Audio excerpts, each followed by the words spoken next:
May 2nd, 2025, 10:01 a.m., a rural community in Nova Scotia. A mother calls 911. Her two children are missing. 6-year-old Lilly Sullivan, 4-year-old Jack Sullivan. She tells police they wandered into the woods behind their home while she and their stepfather were sleeping with their baby. Within hours, over 100 searchers deploy into dense forest. Helicopters scan from above, drones equipped with thermal imaging, cadaver dogs trained to detect human remains. Ground search and rescue teams comb through thick brush and steep terrain. They search 4 square kilometers.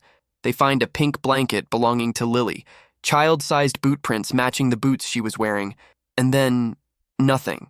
9 months later, the children have vanished without a trace.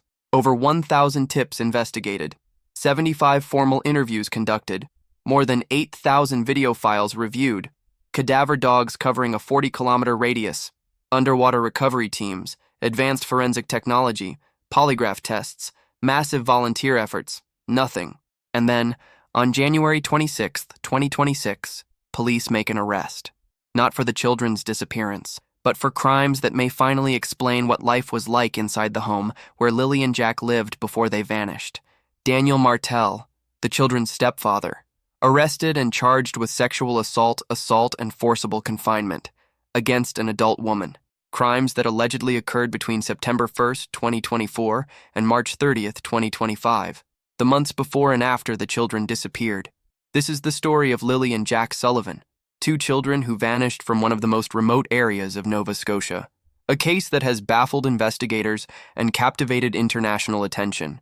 And breaking news from the last 72 hours that changes everything we thought we knew about this mystery. Before we dive into these shocking developments, make sure to subscribe and hit that notification bell. Here at Forensic Disconnect, we cover cases as they unfold, with facts, sources, and respect for the families involved. New investigations every week.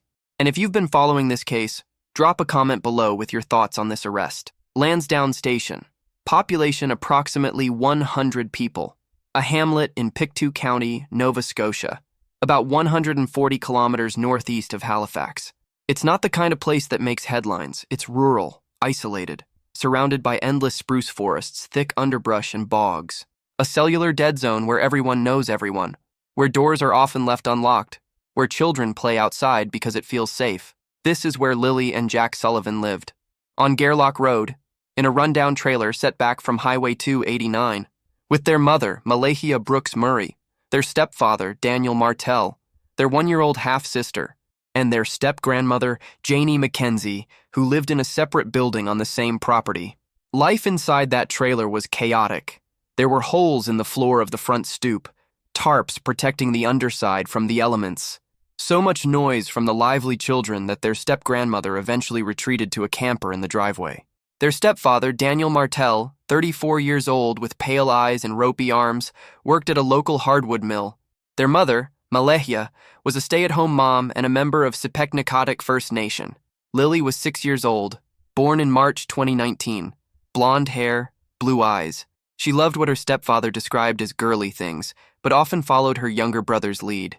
Jack was 4 years old, born October 29, 2020. Dark blonde hair, hazel eyes. He loved bugs and dinosaurs. Their stepfather said they were best friends, not just brother and sister. On April 30th, 2025, there was no school due to a professional development day for teachers. According to Daniel Martell, both children were then kept home from school on Thursday, May 1st and Friday, May 2nd because Lilly had a cough. That's 3 days in a row the children weren't at school. On the afternoon of May 1st, surveillance footage from a Dollarama store in nearby New Glasgow captures the family shopping. Malahia Brooks Murray, Daniel Martell, their 1-year-old daughter, and Lilly and Jack. The children appear normal, healthy, alive. The timestamp reads 2:25 p.m. This is the last confirmed sighting of Lilly and Jack Sullivan outside their home. The last time anyone other than their immediate family can definitively say they saw these children. According to police records, the family arrived back home that evening by 10:19 p.m. The next morning would change everything. Here's what the family says happened. It was the morning of May 2nd. Daniel Martell and Malahia Brooks Murray were in bed with their 1-year-old daughter. According to their account, Lilly came in and out of the bedroom several times. They could hear Jack in the kitchen, and then, they say, they could no longer hear either child. They never saw them again. Janie McKenzie, Daniel's mother, lived in a separate building on the property. She told police she had fallen asleep around 8:50 a.m. She woke to the sound of her dog barking. She said she then heard Jack and Lilly playing on the swings in the backyard, laughing before she fell back asleep. If her account is accurate, this would have been sometime between 8:50 a.m. and 10:01 a.m. At 10:01 a.m., Malahia Brooks Murray called 911. She reported the children missing. She told the dispatcher she believed Lilly and Jack had wandered away from the home. She said she and Martell had looked for the children outside, yelling for them but couldn't find them. Martell later told reporters he had put a wrench on top of the front door the night before as a makeshift alarm. It hadn't been disturbed, so he concluded the children must have gone out the back sliding door, which he said was typically silent when opened. Police arrived at 10:27 a.m., 26 minutes after the 911 call. What they found would launch one of the most extensive missing persons investigations in Nova Scotia history. The Royal Canadian Mounted Police immediately deployed ground search and rescue teams. By that afternoon, the search had grown to over 100 volunteers. Police dogs trained in tracking human scent, drones with thermal imaging, helicopters scanning from above. The thick forest behind the Sullivan home became the focus of an intensive operation. But there were details that didn't quite fit the narrative of two children wandering into the woods. On May 9th, 7 days after the disappearance, RCMP spoke with Brad Wong, a neighbor who lives near the Sullivan property. Wong told police he heard a loud vehicle coming and going from the area multiple times in the early morning hours of May 2nd. He said his residence sits at an elevated position, and he could see vehicle lights over the treetops. He estimated the vehicle left 3 or 4 times after midnight and into the early morning. On May 17th, police took a statement from another neighbor, Justin Smith. Smith said he was awake on Facebook during the early hours of May 2nd.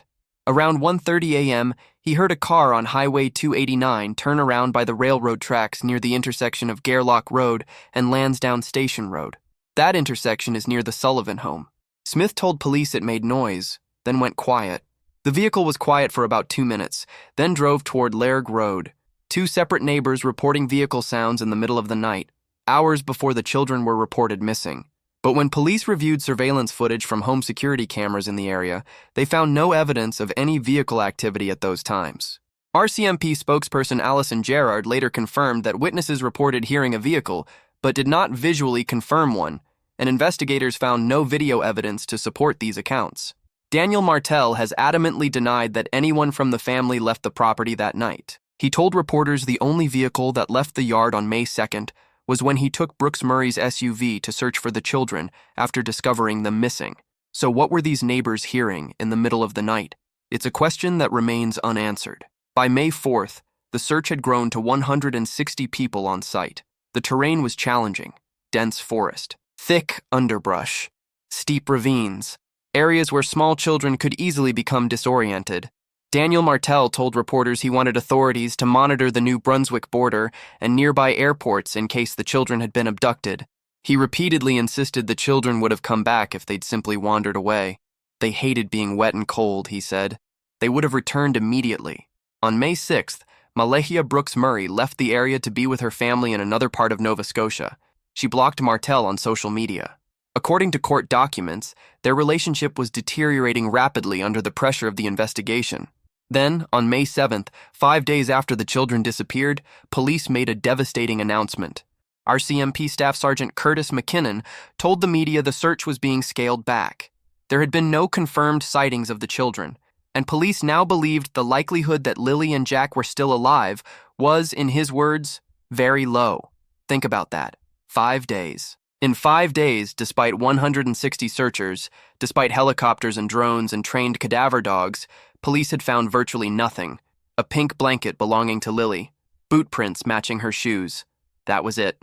But the search didn't end. It scaled back, yes, but it continued. On May 8th and 9th, the RCMP's underwater recovery team searched bodies of water around Lansdowne Station. They found nothing. On May 18th, a renewed search took place with 115 volunteers.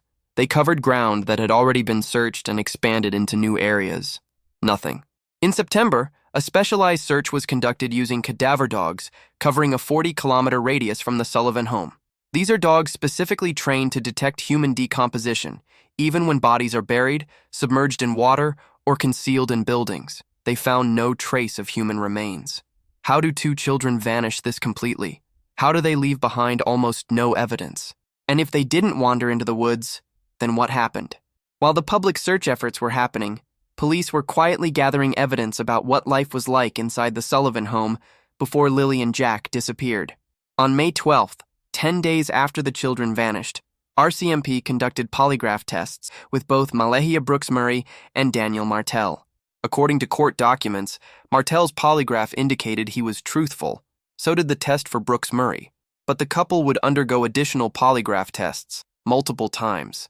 Court documents reveal they were tested again on 3 more occasions during the investigation. Each time, according to police, the results indicated they were being truthful. The children's biological father, Cody Sullivan, also underwent a polygraph. He passed. He told police he hadn't seen his children in 3 years. He and Malaya had separated, and he'd walked away from the children's lives after she filed for full custody. Polygraph results are not admissible in Canadian courts. They're an investigative tool, not definitive proof. But they help police direct their investigation. And here's the critical thing. While Brooks Murray and Martell were passing these polygraphs, police were simultaneously uncovering disturbing information about their relationship and the home environment where Lilly and Jack lived. In January 2026, almost 8 months after the children disappeared, court documents were unsealed. These documents revealed that during her 5th statement to police, almost a week after she broke up with Martell and moved away with their toddler, Malahia Brooks Murray told investigators that Daniel Martell had been physically abusive toward her. When asked directly if Martell was ever physically abusive, Brooks Murray said he would try to block her, hold her down, and once he pushed her. She said he would also take her phone from her when she tried to call her mother, which would sometimes be physical and hurt. Martell denied these allegations when interviewed by police. He said the couple yelled at each other when fighting, but there was no physical violence. The abuse allegation was never tested in court. Martell was never charged with domestic violence against Brooks Murray. But the allegation raised serious questions about the dynamics inside the home where Lilly and Jack lived. Additional reporting by the Globe and Mail uncovered more troubling details. Martell admitted to investigators that he had abused drugs. Court documents suggest there were multiple instances of the children having black eyes. There was controlling behavior that affected Brooks Murray, financial struggles, and perhaps most significantly, a provincial child protection social worker had visited the Sullivan home to investigate a report of suspected abuse or neglect at some point before the children disappeared. RCMP Staff Sergeant Rob McCammon confirmed that police interviewed this social worker and others with valuable information about the children's circumstances. He told reporters they had looked at the children's movements in the days prior and the kind of things that were going on in their lives as part of their investigative inquiry. So let's pause here. 2 children disappear from a home where there were allegations of domestic violence, drug abuse, injuries to the children, and at least 1 Child Protective Services investigation. The parents pass polygraph tests, but somehow these children have vanished so completely that one of the most intensive searches in Nova Scotia history can't find a single significant clue. And then, on January 26, 2026, something happened that changed the entire trajectory of this case. Daniel Martell was arrested. At approximately 11:30 a.m., Pictou County District RCMP took him into custody. He was charged with 3 serious criminal offenses: sexual assault, forcible confinement. But these charges weren't related to Lilly and Jack. They involved an adult complainant, a woman whose identity has not been publicly released and likely won't be, as the Crown is expected to seek a publication ban to protect her identity, which is standard in sexual assault cases. The alleged crimes took place between September 1st, 2024 and March 30th, 2025 in Lansdowne. Let's think about that timeline. September 2024. That's 8 months before the children disappeared. March 2025. That's 2 months before the children disappeared. These weren't isolated incidents. This was an alleged pattern of violent behavior spanning 7 months. And it was happening in the same home, in the same community, during the same time period when Lilly and Jack were living there. Daniel Martell is scheduled to appear in Pictou Provincial Court on March 2nd, 2026. He has not responded to repeated requests for comment from media outlets. The charges are allegations. He has not been convicted. In the Canadian justice system, he is presumed innocent until proven guilty. But here's what these charges tell us, whether Martell is ultimately convicted or not. They tell us that police have gathered enough evidence to arrest and charge him with serious violent crimes against an adult woman. They tell us that the alleged behavior includes not just physical assault, but sexual assault and forcible confinement. These are charges that suggest a pattern of control, violence, and predatory behavior, and they raise an unavoidable question. If this is how Daniel Martell allegedly treated an adult woman, what was life like for two small children living in his home? The charges don't directly connect Martell to the children's disappearance. RCMP has been very clear about that. These charges involve a different victim, a different set of alleged crimes, but the timing is impossible to ignore. The pattern is impossible to ignore. And the implications for the missing children investigation are profound. Here's what we know about the investigation into Lilly and Jack's disappearance. As of today, January 30th, 2026, the case remains classified under Nova Scotia's Missing Persons Act. That means police do not yet have reasonable grounds to believe a specific crime has occurred in relation to the children. It's still technically a missing persons case, not a criminal investigation, but that classification could change. Court filings have indicated that although there are currently no reasonable grounds to believe a crime has taken place regarding the children, as the investigation continues, it could become criminal, and persons of interest might be identified. Police have stated they are leveraging technology-based investigative techniques that may provide information to support criminality and uncover the whereabouts of the missing children. RCMP Staff Sergeant Rob McCammon has said repeatedly that when investigators have gathered all necessary information, they'll make decisions on any criminality that may be relevant to the case. That's careful language that suggests police have theories, but they're not ready to act on them yet. They're building a case, waiting for the right evidence, making sure that if charges are ever laid in connection with the children's disappearance, they're solid enough to stand up in court. Michael Arntfield, a former police officer and criminologist, told media he's surprised this investigation hasn't turned criminal yet. In his experience, missing persons cases are generally deemed suspicious if the missing person isn't found after about a week. He said investigators appear to be, in his words, pussyfooting around whether or not foul play is involved and whether this should be strictly a criminal investigation. He noted it's unusual, particularly when dealing with two children, but RCMP has explained their approach. Chief Superintendent Dan Morrow said these investigations have to be done methodically. They have to consider long-term justice. If this eventually results in criminal charges, they need to make sure their investigation was done by the book, respecting the Canadian Charter of Rights and Freedoms. Rushing to judgment without sufficient evidence could jeopardize any future prosecution. Chief Superintendent Morrow has also said something striking about this case. In a year-end interview with Global News, he said that in his 33 years of policing, he's never seen a case like this. Never. Not once in over 3 decades of law enforcement has he encountered a situation where two children simply vanish without a trace from a rural community, despite massive search efforts, despite advanced technology, despite hundreds of tips and thousands of hours of investigation. So what really happened on May 2nd, 2025? What happened to Lilly and Jack Sullivan? The official theory initially was that they wandered away. They were young children. The forest behind their home is dense and dangerous. It's easy to imagine them getting lost, succumbing to the elements or injuries from a fall. But here's the problem with this theory. The search was massive. Experienced search and rescue teams, cadaver dogs that can detect decomposition from significant distances, thermal imaging that can detect body heat through foliage, water searches, and months later, expanded searches covering a 40-kilometer radius. Professional search coordinators say that in cases where children have wandered away and died of exposure or injury, bodies are almost always found within the initial search radius. Especially when that search happens within hours or days of the disappearance. Bodies don't vanish. They leave traces, scent, decomposition, physical remains.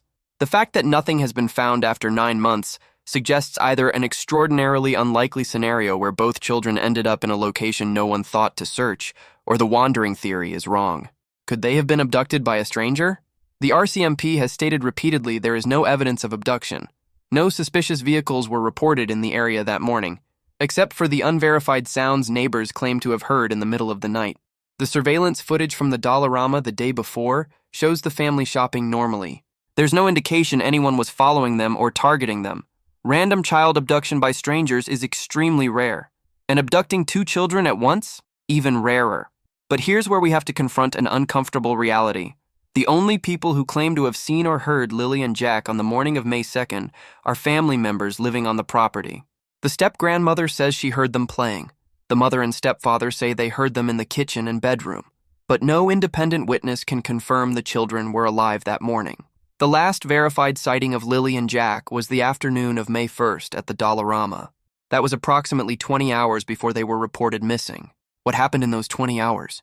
We know from court documents that the home environment was troubled. Allegations of domestic violence, drug abuse, children with unexplained black eyes, child protective services involvement, financial stress, and now, criminal charges against the stepfather for violent crimes against an adult woman, alleged to have occurred in the months before and after the children vanished. We know that neighbors reported hearing vehicle sounds in the middle of the night, sounds that surveillance cameras somehow didn't capture. We know that the stepfather initially wanted police to monitor borders and airports, suggesting he thought the children might have been taken somewhere. We know that the mother left the area and blocked the stepfather on social media just days after the disappearance, suggesting their relationship collapsed rapidly. And we know that despite 9 months of intensive investigation, despite over 1,000 tips, despite 75 interviews, despite 8,000 video files reviewed, despite cadaver dogs and underwater searches and helicopter flyovers and advanced forensic technology, 2 children have simply vanished. Professional investigators will tell you that in cases like this, when children disappear from their home with no trace, when massive searches find nothing, when the only witnesses are family members, the statistical likelihood is that something happened to those children inside or near the home, and their bodies were moved before police arrived. That's not proof. That's not an accusation against any specific person. But it's what experience and statistics suggest. And now, with Daniel Martell facing charges for violent crimes against an adult woman, with a pattern of alleged abuse and control emerging, the question becomes unavoidable. What happened in that home on Gairloch Road? RCMP Staff Sergeant Rob McCammon has said he won't comment on whether anybody is a suspect at this time. He said police continue to gather information and evidence, and they'll make their decisions based on that. He's also said that when investigators have gathered all necessary information, they'll make decisions on any criminality that may be relevant to the case. That's the language of an ongoing investigation. An investigation that may be moving from missing persons to something else. An investigation that now has a suspect facing serious criminal charges for violent behavior during the exact time period when 2 children lived in his home and then vanished. The province of Nova Scotia is offering a reward of up to $150,000 for information about the disappearance of Lilly and Jack Sullivan. The reward is for information deemed to be of investigative value. Anyone with information is urged to contact the Pictou County District RCMP or to call Nova Scotia Crime Stoppers. This case has drawn international attention, partly because the mystery is so profound, 2 children vanishing without a trace, but also because it touches on something fundamental, our need to protect children, our horror when that protection fails, our desperate hope that somehow, against all odds, Lilly and Jack might still be found alive. But as the days turn into weeks, and weeks turn into months, that hope fades. Lilly Sullivan would be 7 years old now. Jack turned 5 on October 29th. They're missing birthdays, missing holidays, missing school and friends and all the small moments that make up a childhood. Somewhere, someone knows what happened to them. Whether that someone is sitting in a jail cell right now charged with other crimes, whether they've taken that secret to the grave, or whether they're living with the knowledge and the guilt, unable or unwilling to come forward. Someone knows. For the family members who loved Lilly and Jack, the weight is unbearable. Belinda Gray, their paternal grandmother, has spent long hours in the woods looking for clues. She said she believes the children are no longer alive. She's called for a public inquiry into the disappearance. She believes there are systemic issues that need to be examined. How Child Protective Services was involved, what warning signs might have been missed, whether anything could have been done differently to prevent whatever happened to her grandchildren. Henry Brooks, the children's maternal grandfather, remembers the last time he spoke with them. Jack told him he loved him. That memory haunts him now. For the community of Lansdowne Station and the wider Pictou County area, the case has left scars. The kind of innocence that exists in small rural communities, the belief that children are safe to play outside, has been shattered. Parents hold their children a little tighter, watch them a little more carefully. Because if Lilly and Jack Sullivan could vanish without a trace, it could happen to anyone. And today, as we process the news of Daniel Martell's arrest on charges of sexual assault, and forcible confinement against an adult woman, We're forced to confront the possibility that the answer to what happened to Lilly and Jack may be closer than we thought, that the person responsible may have been in that home all along, that the children's disappearance may not have been random, may not have been an accident, may not have been two kids wandering into the woods. This case will be solved. That's not optimism. That's a statistical reality. Very few cases remain unsolved forever, especially cases involving missing children that receive this level of investigative attention. Eventually, someone will talk, or evidence will surface, or forensic technology will reveal something that human investigation couldn't. The question is when, and whether when answers finally come, they'll bring any measure of peace to the people who loved Lilly and Jack Sullivan. Daniel Martell's court appearance is scheduled for March 2, 2026. He will face the charges against him. He will have his day in court, and the Canadian justice system will determine his guilt or innocence on those specific allegations. But the question that haunts this entire case remains unanswered. Where are Lilly and Jack Sullivan? What happened to them on May 2, 2025? And will we ever know the truth? What do you think about these latest developments? Does the arrest of the stepfather on violent crime charges change your perspective on this case? What about those vehicle sounds neighbors reported in the middle of the night? And why hasn't more physical evidence been found after 9 months of searching? Leave your thoughts in the comments below. But remember, these are real children, a real family, real grief. Speculation is natural, but let's keep this discussion respectful. If this case has affected you, if you believe these children deserve answers, subscribe to Forensic Disconnect. We cover cases as they develop, with facts, context, and respect for everyone involved. Hit that notification bell for updates, and share this video with anyone who's been following the Lilly and Jack Sullivan case. The investigation continues. Police are still pursuing leads. And somewhere, somehow, the truth exists. The question is whether it will emerge in time to bring justice for two children who deserved so much better than whatever happened to them on that May morning in rural Nova Scotia. Lilly and Jack Sullivan, May 2, 2025. Lansdowne Station, Nova Scotia. Two children who deserve to be remembered. Two children who deserve justice. Two children who, 9 months later, are still missing. And now their stepfather sits in custody, charged with violent crimes against an adult woman. Crimes that allegedly occurred in the same home during the same time period, when two children lived there and then vanished. The pieces of this puzzle are coming together.